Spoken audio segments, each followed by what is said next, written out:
Yo, yo, yo, welcome to the Excelente Colonel-tastic News-orific podcast. Stop this immediately. Every particle of your being is fired.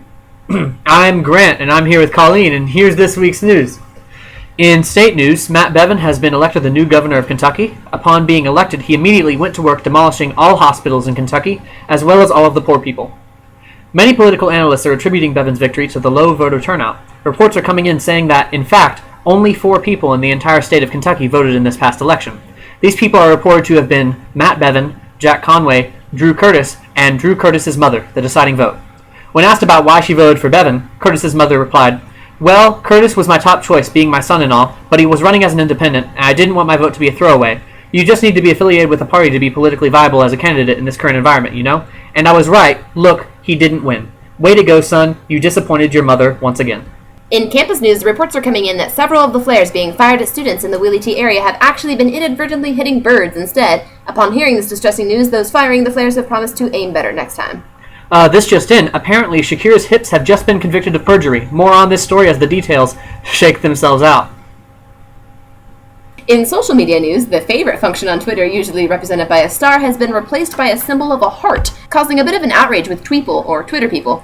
This outrage has been especially concentrated amongst straight males who claim that putting a heart on another male's tweet would be, quote, too gay, and that they must stick to their strict internal code of no homo, not even the slightest arrangement of pixels that give the smallest inclination of homo, bro. Said one user, Dick LaHoofer, "I missed the straight lines of the stars, though let other bros know I was straight when I favorited their heterosexual tweets. These hearts only have curvy gay lines. I can't handle it. I can't handle it." Dick LaHoofer then reportedly burst into very heterosexual tears while absentmindedly pumping some iron with one hand. On a related note, the heart function of Grindr has been replaced with a star, causing much concern among users that the straight lines of the star seem too straight, and they wouldn't want anyone else on the app to get the wrong idea.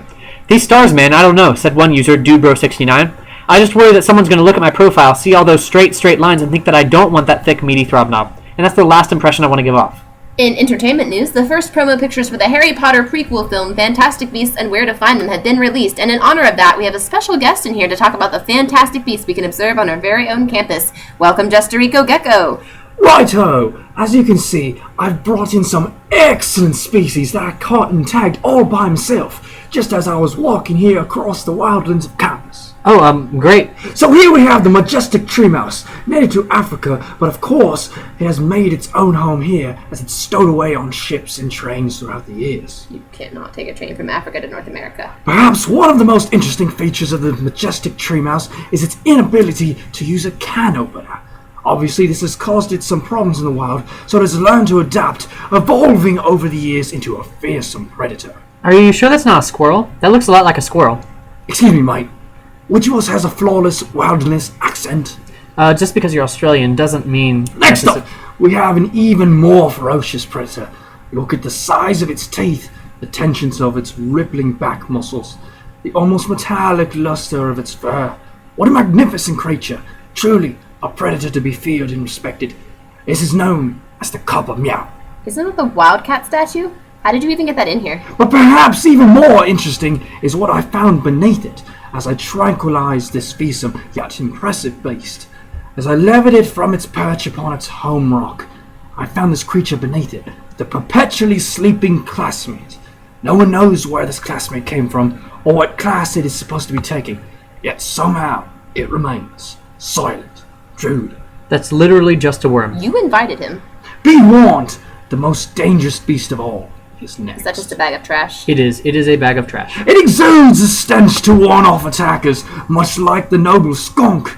Though it appears innocuous at first, after spending literally any time in its presence, one realizes how unappealing it is, and how dangerous it will be to come up against one without a means of defense.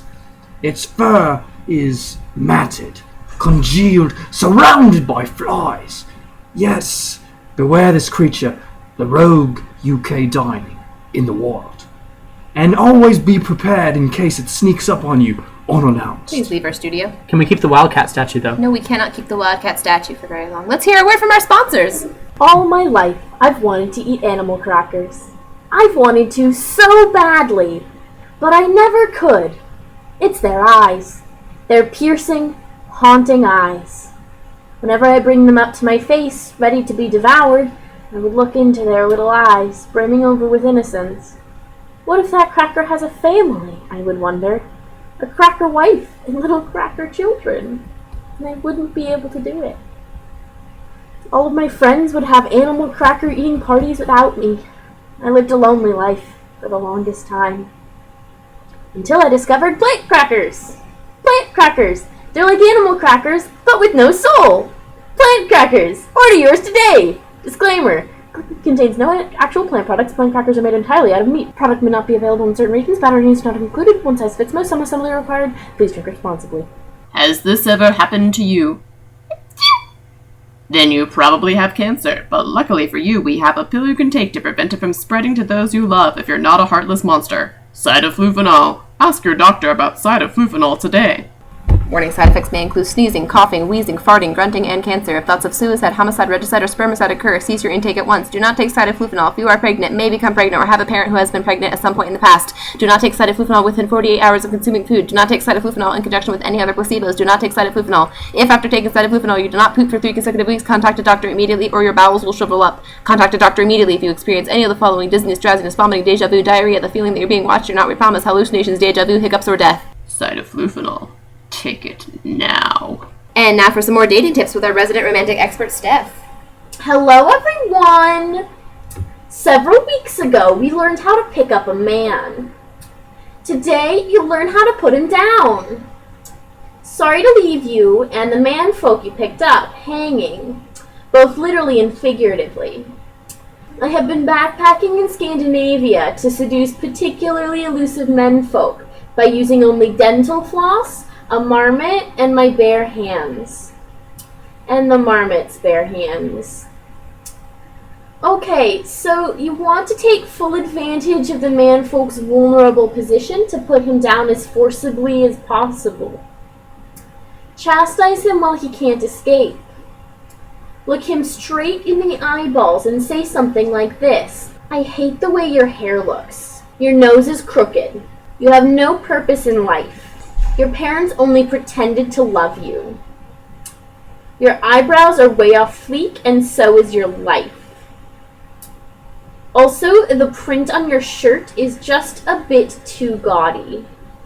Mixing floral with horizontal stripes was the worst idea ever. Once you've insulted him thoroughly and he is sufficiently broken down, sobbing and pulling out his own hair are great signs.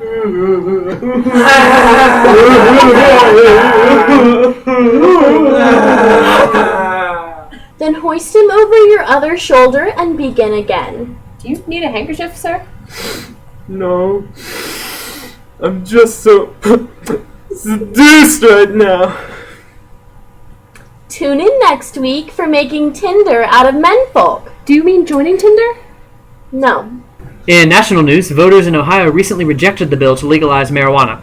According to experts in the field, voters were simply too high to read the ballots correctly. According to Ohio voter Nathaniel Hornsbuckle, quote, I just thought, hey, why be mainstream and vote yes? Why not just write in, way I'm not going to vote for this after no? You know, so it says, no way I'm not going to vote for this, which counts for like 17 votes at least because it's that much more intense. As I'm sure you're all aware, students on campus have been furiously raising money for No Pants Blue, UK's only 24-hour, no-sitting, no-stopping sexual marathon, the largest orgy in the state of Kentucky. Funds from this important event will, of course, fund very important booty research. We are here now in Colonel Studios to provide live commentary on this event. Well, they're off to a great start. Yep. Looking good. Keep up the great work. Ooh, that one looks like I hurt. No, I guess it didn't. Well, to each their own. Excellent work from the honors team. Looks like they're really going the extra mile, living up to that honors program promise. Oh, but APO's catching up. Watch out. Their commitment to service is just so inspiring. Yep. Doing good. Excellent. This has been commentary on No Pants Blue. Wait, is that a caller? It appears to be. But we don't even have a phone. It's just Sam's shoe. Sam, no. Oh, God, there's one of her teeth still lodged in it. It's my mom. Hi. Mom, what are you even doing here? Hello there, sweetums. I just heard about this new fundraising thingy, No Pants Blue. I thought since there are no pants allowed, I should send you some home crocheted pants alternatives. I've got skirts, lederhosen, loincloths, breeches, skirts. Could I have a skirt, please, Colleen's mom? Have you been eating your lima beans, Grant? Yes? But Colleen, I thought I'd just check in on you, make sure everything's going okay. How are you doing? Like, fine. You can just call my cell, you know that, right? How are classes? My classes are going great, Miss Shut the Glockenspiel. fuck up, I Grant. really. Shut up, Grant. Okay. How's the rash feeling, sweetie? It's fine, Mom. Is it still I'm oozing? hanging up on you. No, wait! Make sure you always wear at least 45 sweaters and eat all the available vegetables on campus, including trees and those kids in your gen ed classes that don't do anything. And don't go out drinking on the weekends unless it's water or tea if it's before 5. Don't want to keep yourself up at night. I'm hanging up on you. No, you hang up. I'm going to. Wow, it looks like Sam got that phone all by herself, all the way from my hand. So sad. Sorry, Mom. Let's go to Madame Bovary's with the horoscopes. Sagittarius. Looks like an excellent week for you. Lots of sun and some truly spectacular cumulus clouds. Wow. A-okay. Aries. Aries. Not too great, Aries. Slightly foggy with a mild chance of mist. Missed chances, that is. Your life's gonna suck this week. Taurus. Motherfucking tornadoes, bitch. Cancer. A slight hint of wispy cirrus clouds. This is a good week to invest in cirrus clouds. Virgo. Cloudy with a chance of meatballs. No, sorry, there was a smudge on my crystal ball. Correction, cloudy with a chance of meaty balls. Pisces. Like you're gonna live long enough to even need a horoscope. Leo. The best motherfucking weather for the best motherfucking astrological sign, motherfucker. For more news, horoscopes, and other assorted nonsense, our Twitter is an excellent place to be. At UKCOLLNEL or theUKKernel.org. Or check out our print edition in a res hall lobby or some kind of campus location near you. Or check out our Sister from Another Mister site, at Slugs of the UK, on Twitter or Facebook. Have a spectacularly adequate day. The previous segment consisted of satirical content. All references to reality were fictionalized, and all personages were fictional, except for public figures, whose likenesses were used fictitiously. The opinions expressed in this podcast in no way reflect those of the University of Kentucky, the Kentucky Kernel of Decay, Eli Capilouto, Alpine Marmots, Bowback Marmots, Yellow-bellied Marmots, Hoary Marmots, Marmaduke, Vancouver Island Marmots, Himalayan Marmots, Black-capped Marmots, Mammary Glands, Grey Marmots, Marmalade, Long-tailed Marmots, Brian's Marmots, Armando's Marmots, Punxsutawney Phil, the Black Sheep, As if. or the Welsh. No, you hang up.